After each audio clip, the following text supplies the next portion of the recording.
Okay, welcome to RM news. ఈరోజు మనం ప్రభాత వెలుగుకు సంబంధించిన కొన్ని వార్తలు అనేది చూద్దాం. ఇక కాకా యాదిలో గరిగోళ్లకు గొంతై అన్నార్థులకు అపన్నహస్తమై ఉద్యమకారులకు ఉక్కు పిడికిలై బేరా సఫర్ ధనతకే సాత్ అంటూ కడి వరకు తప్పించి తెలంగాణ కోసమే శ్వాస మహనీయుడు కాకా ఇయాల కాకాజీ కాకా జీ వెంకటస్వామి జయంతి వేడుకలు అన్నట్టు ఒక వార్తని చూస్తున్నాం.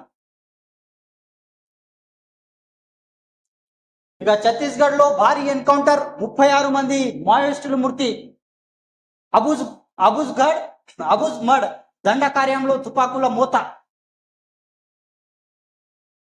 డిఆర్జీ, ఎస్టీఎఫ్ఎల్, సిఆర్పిఎఫ్ బస్తర్ ఫైటర్ కుంబింగ్. మావోయిస్టులు ఎదురుపడటంలో ఇరు వర్గాల మధ్య బికర కాల్పులు. మృతదేహాలతో పాటు ఆయుధాల పేలు పదార్థాలు స్వాధీనం. ఇక మృతులు అగ్రనేతలు నితీష్, కమలేష్. విరుద్ధిపై 8 లక్షల రివార్డ్. ఇక ఆటోమేటిక్ వెపన్స్ దొరకడంతో అగ్రనేతలు ఉన్నట్టు అనుమానం. ఇక అదనపు బలగాలు తరలింపు కొనసాగుతున్న గాలింపు అన్నట్టు ఒక వార్తని చూస్తున్నాం. ఛత్తీస్గఢ్ దండకార్యం మరోసారి తుపాకులు మూత మోగింది.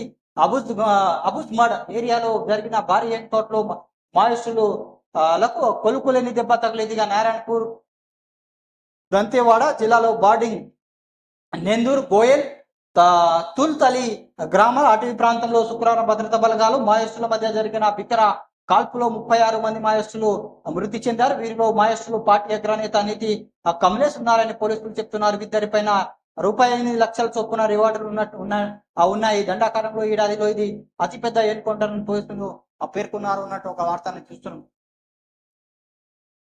ఇక యవనానికి తీసుకొస్తామంటూ 35 కోట్ల కొట్టివేశారు. ఇక ఇజ్రాయెల్లో తయారైన టైం మిషన్ యవనాన్ని తిరిగి తెస్తామని వృద్ధులకు యువజంట నమ్మించి 35 కోట్లు కొట్టేసి ఆ సొమ్ముతో విదేశాలకు పారిపోయింది. ఇక ఈపీలో కాన్పూర్ లో జరిగింది ఈ ఘటన అన్నట్టు ఒక వార్త అనేది చూస్తున్నాం.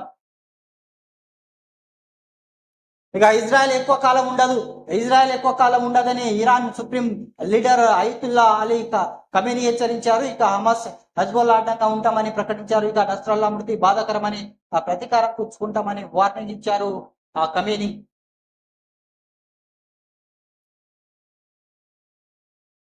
ఇక స్పోర్ట్స్ వర్సిటీలో 13 కోర్సులు గచ్చిబౌలి స్టేడియంలో ప్రారంభించాలి. అధికారులకు సీఎం రేవంత్ రెడ్డి ఆదేశం.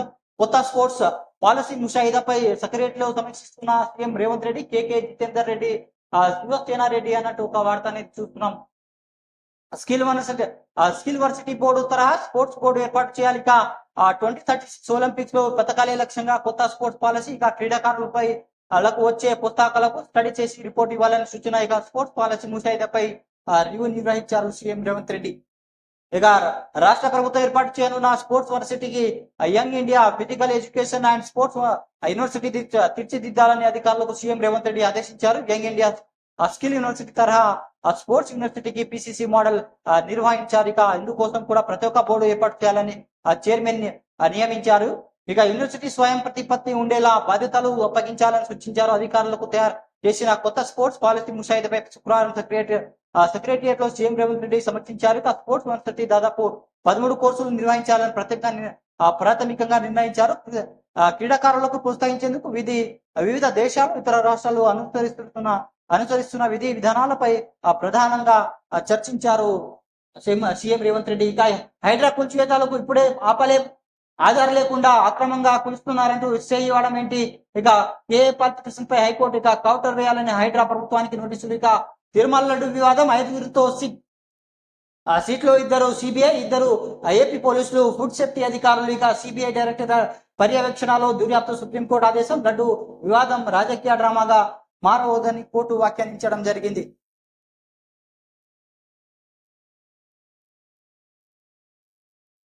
ఇది ప్రభాత వెలుగుకు సంబంధించిన కొన్ని వార్తలని మనం చూసినాం. Please subscribe, like, comment and share my channel. Thanks for watching RM news.